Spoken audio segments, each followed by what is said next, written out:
Football. The very word conjures vivid images for millions. Think of crisp autumn afternoons. Imagine the roar of a crowd under bright stadium lights. Picture local heroes making incredible plays. This sport is deeply woven into the fabric of American culture. It's more than just a game. It's a shared experience. Communities rally around their teams, from the smallest pee-wee leagues to the grand stages of professional play. Generations of families have passed down their love for the sport, creating traditions and memories that bind them together. The spectacle is undeniable, a captivating drama played out week after week, season after season. Why does football hold such a powerful grip on the national psyche? Part of it is the raw athleticism on display. We marvel at the speed, the strength, the incredible coordination. There's also the intricate strategy, a chess match played out with human pieces, each move and countermove holding the potential for triumph or disaster. The teamwork involved is immense, requiring individuals to trust and rely on one another completely. It teaches discipline, it builds character, or so we are often told. For many, it represents a path, a dream, a way to achieve something remarkable, something bigger than themselves. Yet, beneath this gleaming surface of excitement and passion, a disquieting conversation has begun to grow louder. It's a conversation about the true cost of this beloved pastime. Whispers of concern have turned into more urgent warnings. What if the game we love harbors a darker side, a shocking truth about its impact on those who play it? This isn't about questioning the courage of the players or the thrill of competition. Instead, it's about looking closely at the inherent nature of the sport. It's about understanding the forces at play and the potential consequences that extend far beyond the playing field. The fundamental element of football, the very thing that often makes it so compelling, is physical collision. Players run into each other at high speeds again and again. This isn't an accidental byproduct of the game. It's central to its design. Tackles, blocks, the constant jostling at the line of scrimmage, these are the building blocks of every play. For a long time, the focus was on the immediate, visible injuries, a broken bone, a torn ligament. But now, we're beginning to understand that the repetitive nature of these impacts, even those that don't result in an obvious injury, might be causing a more insidious long-term harm, especially to the brain. The dangers inherent in football are not always immediately apparent.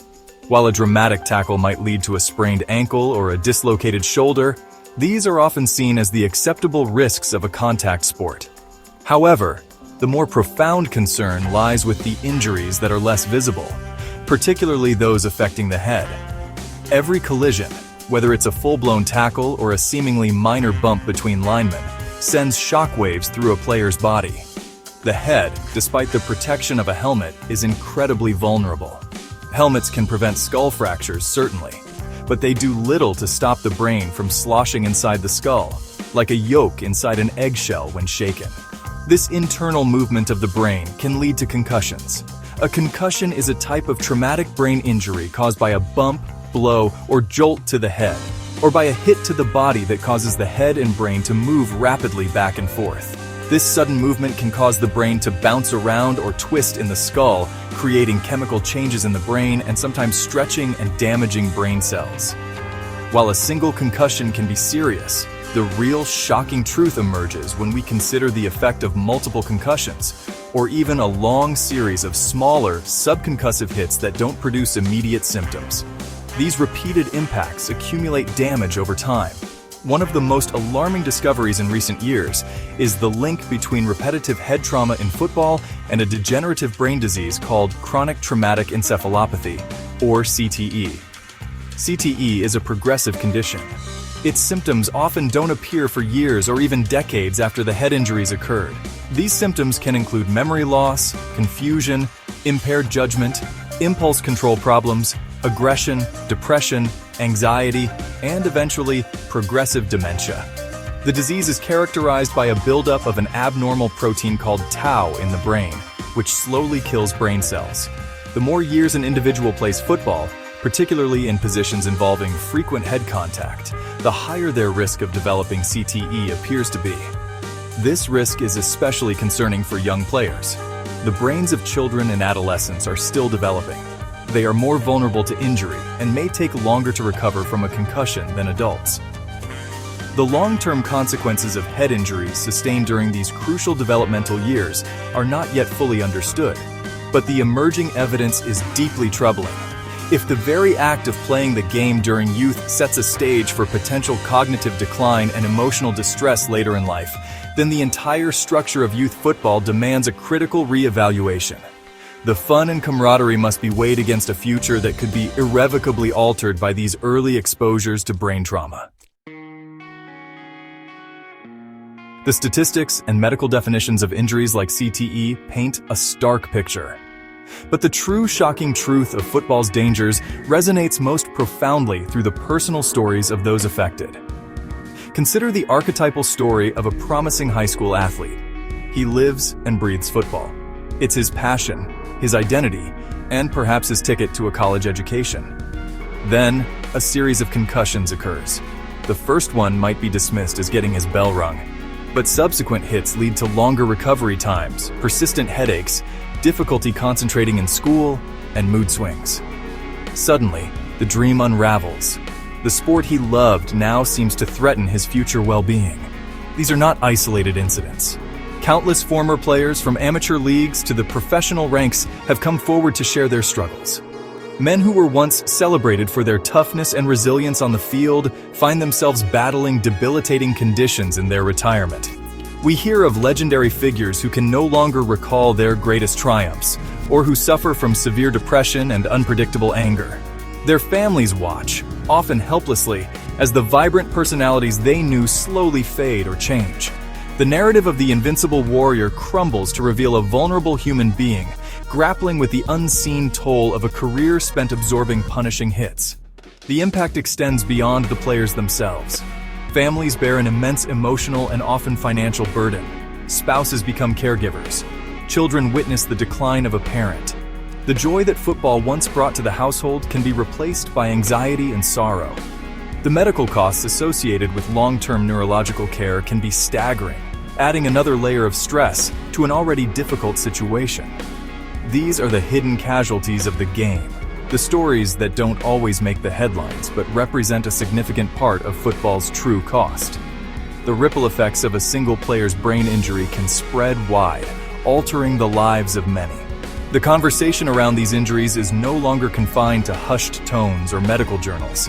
It has entered the public consciousness, largely due to the bravery of former players and their families who have chosen to speak out.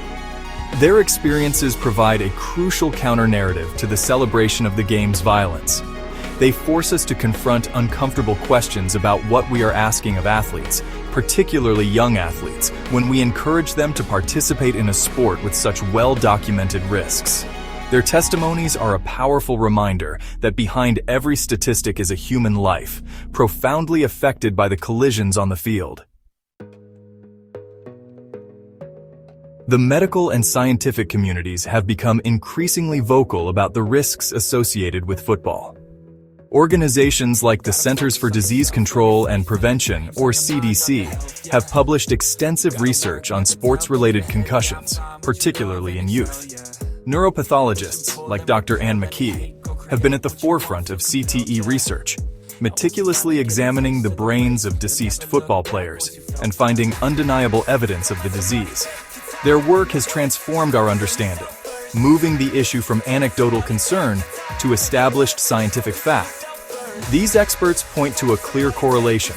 The longer an individual plays tackle football, and the more head impacts they sustain, the greater their risk of developing long-term neurological problems. The data is compelling and, frankly, alarming. Studies have shown that even a single season of youth football can result in detectable changes in the white matter of some players' brains, even if no concussion was diagnosed. The shocking truth is that the danger isn't just from the big highlight reel hits. It's the accumulation of thousands of smaller, seemingly insignificant impacts over many years. This relentless, repetitive trauma is what many experts believe is the primary driver of conditions like CTE. For parents considering whether to allow their children to play, these findings present a serious dilemma, pitting the perceived benefits of the sport against the potential for lifelong harm. In response to these growing concerns, Various efforts are underway to make football safer. Rule changes have been implemented at all levels to penalize dangerous hits, particularly those targeting the head and neck. There's ongoing research into better helmet technology, although most experts agree that no helmet can fully prevent concussions. Some youth leagues are adopting flag football as an alternative, or significantly limiting the amount of full contact practice. USA Football has introduced initiatives like Heads Up Football, aiming to teach safer tackling techniques to reduce head impact. These are positive steps, demonstrating an acknowledgement of the problem. However, the fundamental question remains: can a sport built on violent collision ever be truly safe for the brain? While safety measures can mitigate some risks, they may not eliminate the core danger of repetitive head trauma. The shocking truth might be that the very essence of tackle football, as it is currently played, is inherently too dangerous, especially for developing brains. Perhaps the future lies in significant modifications to the game, or a broader shift towards less dangerous alternatives for younger athletes.